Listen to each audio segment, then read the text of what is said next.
Well, ladies and gentlemen, if you didn't know, Dan Bongino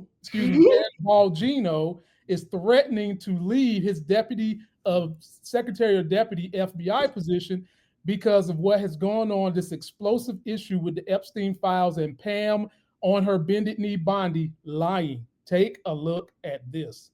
There is major turmoil inside the Justice Department tonight over the handling of files in the Jeffrey Epstein investigation. Sources tell ABC News there was a fiery confrontation between Attorney General Pam Bondi and Deputy FBI Director Dan Bongino, and that Bongino has told allies he may resign. Here's ABC's Chief Justice Correspondent Pierre Thomas. Tonight, turmoil at the top levels of the Justice Department. Sources tell ABC News of a fiery confrontation between Deputy FBI Director Dan Bongino and Attorney General Pam Bondi over the department's handling of the investigation into sex offender Jeffrey Epstein. Sources tell us Bongino did not come to work today and has told allies he may resign. For years, Bongino, a former podcast host, and his boss, FBI Director Kash Patel, stoked conspiracy theories over Epstein's death, insisting shadowy forces within the government engaged in a massive cover-up. Folks, you're going to see a lot of names on that. The Epstein client list, I believe, based on what I've heard from sources and the story I just told you, basically, is going to rock the political world. There's a reason they're hiding it. Attorney General Bondi promised to deliver answers. The DOJ may be releasing the list of Jeffrey Epstein's clients? Will that really happen? It's sitting on my desk right now to review. But this week, DOJ released a memo saying there's actually no client list at all. Bondi asked to explain. I was asked a question about the client list, and my response was, it's sitting on my desk to be reviewed, meaning the file along with the JFK, MLK files as well. That's what I meant by that. DOJ also said Epstein did in fact die by suicide and that there was no credible evidence found that he blackmailed prominent individuals, and declared it would not be releasing any more information about the case. President Trump on Tuesday tried to change the subject. People still talking about this guy, this creep? That is unbelievable. All week long, growing outrage from some of Trump's top supporters who were counting on the release of the Epstein files and are now demanding answers. Lindsay, tonight the future of the FBI's second in command is uncertain. But today, Deputy Attorney General Todd Blanche weighing in on the record saying Bongino signed off on DOJ's conclusions on the Epstein files, posting the suggestion by anyone that there was any daylight between the FBI leadership and DOJ leadership on the memo's composition and release is patently false. Lindsay? Pierre Thomas for us. Thank you. You hear that load of horse shit, ladies and gentlemen? Let's just break that down real quick, shall we, Claire? Number one, usually someone is lying, and this is not my facts, this is data. When someone vehemently claims it's untrue, when someone starts to deflect to something else, which is what Trump is known for doing, and he just did this shit in this video again. That's number one. Number two, that woman, bended knee Bondi, clearly said what she said earlier in the video, that it was sitting on her desk, the file. We get to the second video, now she's trying to claim it's something else, trying to prey on the vulnerability of their base for not being bright, being LC. And if you're just getting here, LC means low critical thinking. For just fucking preying on it. That's what she just did. And then lastly, let's talk about Dan Bongino. And nobody in their right mind can talk about LeBron's receding hairline when you look at this fucking hairline. It looks like his hairline is so far back, it looked like the tie is around his head, ladies and gentlemen. He clearly knew when he got involved with this that Trump was on it. He clearly knew it. He knew it. But what he was hoping, ladies and gentlemen, what him and his boss, cockeyed Cash, thought, they thought that they was going to get this list and it was going to be full of more Democrats than Republicans. That's what they thought. They thought it was going to be Bill Clinton, Obama, Sasha Malia, all kinds of people on this list that would incriminate Democrats and they know good and damn well that this list incriminates probably both people. Yes, But both. They're not willing to ever make their Yes. party look bad, even if it's exposing an international pedophile ring. Not willing to do it. No. And most likely the list would expose more Republicans than it would Democrats, which is why most conspiracy beliefs are that Epstein was allowed to kill himself, because exposing that file would expose not just Democrats, but a shit ton of Republicans. And having said that, Claire, I give you the floor and I give you cockeyed cash. Oh, God. So one thing that this makes me think about is when you're accused of something bad, right? Mm-hmm. And you know wholeheartedly that you didn't do it. What are you logically going to do? You are going to give every bit of evidence that you have that proves your innocence. You're going to ask that they bring all of the evidence they already have to light. And it makes me think about when my ex-boyfriend was doing sketchy shit on his phone, and I asked him to simply let me look through his phone, and he flipped out, making a fuss about it, how it was an invasion of his privacy and telling me to get over it. And why are we still talking about this? Why are we still talking about this? Of course, had he been innocent, which he wasn't, he would have said, please go through it. I can't stand the idea of you thinking I'm a worse person than I am. If this is the way for me to prove my innocence, then I will forfeit my privacy to put your mind at ease. Mm-hmm. But that's not what's happening here. The opposite. So I just don't understand that if Trump wants us to believe that he is not associated with this list in any way, shape, or form, the first thing that he wants to do is show people that damn list. Mm-hmm.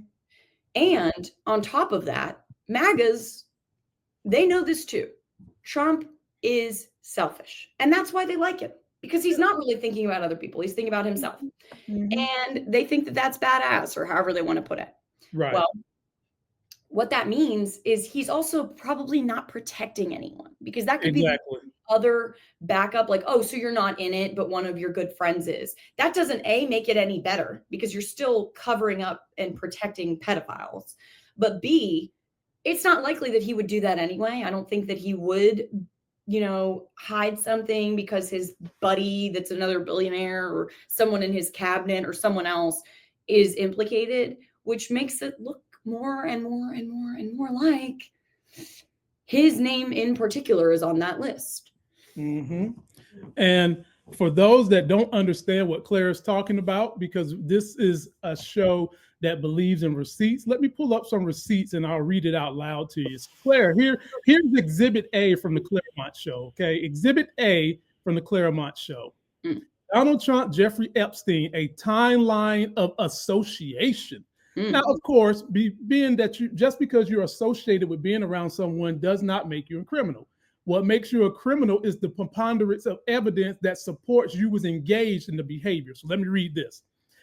87 through 90. I was 7 years old and then 10. Trump and Epstein were both wealthy figures in New York and Palm Beach socialites. Trump hosted a private party at Mar-a-Lago with Epstein and several women. Footage from this event resurfaced in 2019. Trump once said in a 1992 interview, I've known Jeff for 15 years, terrific guy. He's a lot of fun to be with. I wonder what kind of fun that was. I guarantee you it wasn't playing Monopoly. No. It is even said that he likes beautiful women as much as I do. And many of them are on the younger side. That's a quote from Trump, MAGA. Then we go on. Palm Beach, Mar-a-Lago. Epstein owned a mansion in Palm Beach, close to Trump's Mar-a-Lago. Epstein frequently attended parties at Mar-a-Lago in the 90s and the early 2000s. Virginia Guffrey, a key Epstein accuser, says she recruited while working at a spa attendant at Mar-a-Lago. Fallout. Trump and Epstein reportedly had a falling out around 2004 over a real estate dispute. Claire, doesn't that sound so much like Trump?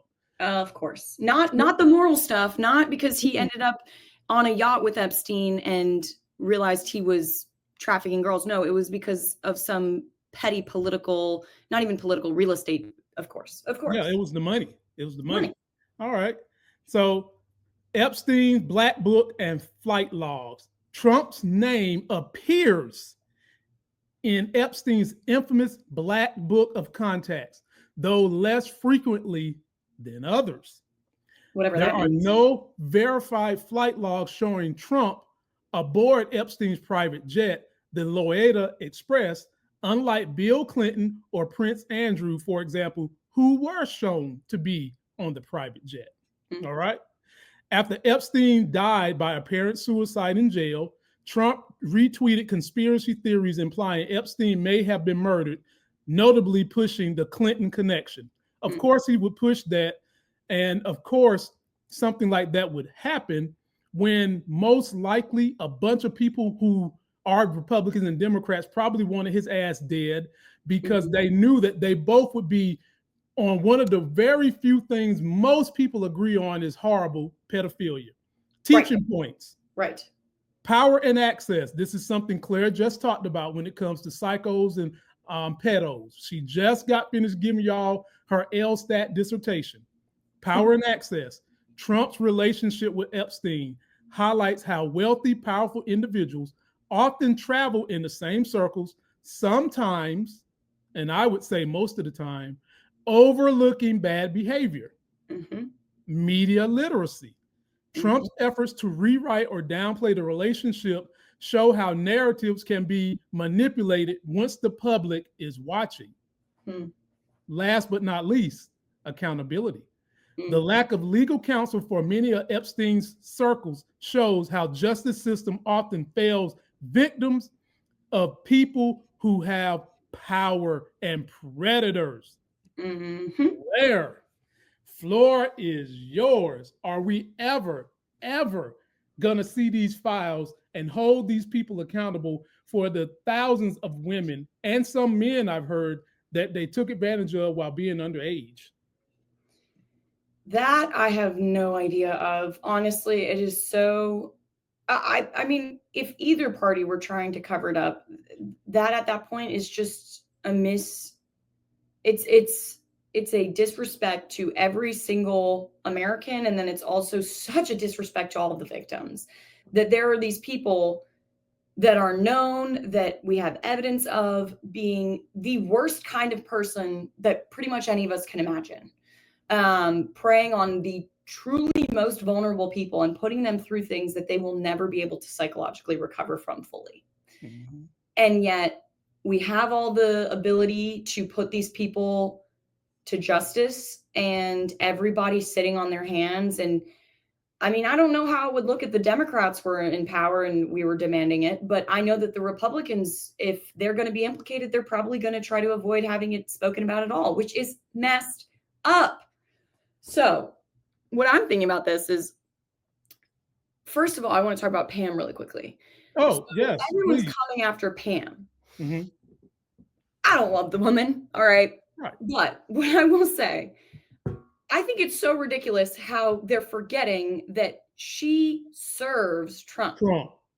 When conservatives criticize Pam, but give Trump a pass, it's like yelling at the waiter for bringing you a burnt steak while the chef who cooked it is watching from the kitchen unbothered. Pam Bondi works for Trump. Her job is to carry out his agenda. He was next to her at that table when the press was asking her about saying that she had the files on her desk. And 2 seconds after she made her statement defending her claim, Trump said, "Why are we still talking about this?" But yet the MAGAs are so willing to say, "Get Bondi out of office, fire her, get someone better. Fuck this woman. She doesn't represent us. She's a liar." But they're forgetting who is her boss. If he wanted those files out there, he could have said, "Hey, Pam, do that shit or you're fired." Or he could fire her and find someone else who can do it, or he could do it himself. So I think it's funny how even in the face of such damning evidence, some Trumpers are still focusing to put their rage and all of their efforts into fighting someone who follows Trump, who's replaceable, because they know that they've committed way too much of their time, their life, their mind to this man. And so he's not replaceable to them. If he's gone, the MAGA movement's gone. Everything that they've worked hard for, all of the horrible rumors they've spread, and all the horrible things that they've done has been for nothing if he is implicated. So it's just about finding another scapegoat so that he can remain untainted in their image of him. And it's just kind of funny watching them all realize that he was never one of them. He was always one of the swamp dwellers that they put him in office to kill and get rid of. And just because he talks like an uneducated redneck and uses bigoted, petty language doesn't mean that he's one of you. This Epstein situation is revealing something that people on the left have known all along, that he represents the worst of the swamp. He has had the power and influence to do awful things with impunity since he was born. And then you factor in the fact that he is a crook and a liar, and that his moral compass is permanently pointing south. Of course, he belongs to a club that nearly every American hates, no matter their party affiliation, which is people with lots of money, lots of power, who hide the truth and who hurt the innocent. No matter where you belong in the political moral spectrum, that is it's like in prison. Who goes first? Who are the murderers and the worst people in there going to go and kill first? The pedophiles. Because even if you have a slippery slope in terms of your own morality, that one for most people is unacceptable. And that's why this is one of the things that could be truly the nail in the coffin of the MAGA movement, because he has pushed himself into a corner. And either way, he's either going to be seen as protecting pedophiles or being a pedophile. And his movement, who has made their platform about protecting innocent unborn babies and about, restoring American ideals and protecting everyone from the bad people out there. And they're realizing that one of the worst kinds of people that they can imagine is actually their dear leader, or could be, or is protecting those people. So Pizzagate was really about the Republicans all along, or at least both parties. Who would have thought? Who would have thought?